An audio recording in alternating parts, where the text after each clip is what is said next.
And what evidence do we have that he was alive after this period in the earlier part of 1945?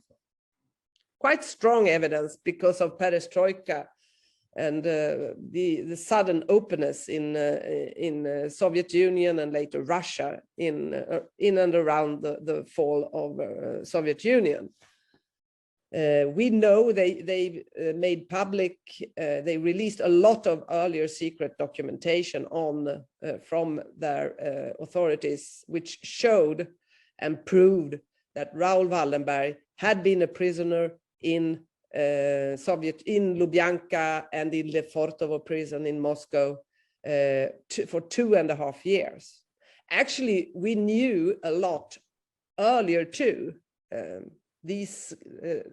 When German prisoners of war were set free in the beginning of the 50s or in the middle of the 50s, they actually told the world that they had met with Raoul Wallenberg in prison. The Swedish authorities could even interview his prison mate at one time.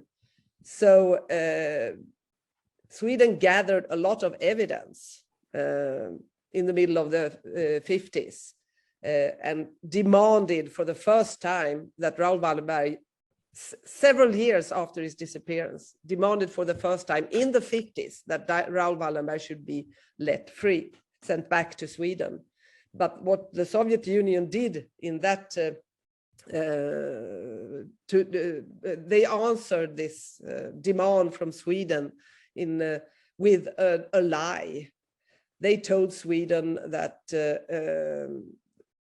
they had earlier told Sweden that Raoul Wallenberg had never been in Soviet Union. He died in Budapest. Now they changed the lie into claiming that Raoul Wallenberg died a natural death in Moscow in his prison cell in 1947. And that's so important to know when we start reflecting on what evidence we have today of his destiny, that this lie is actually still the official Russian line in the Raoul Wallenberg case, that he died a natural death in his prison cell the 17th of July, 1947.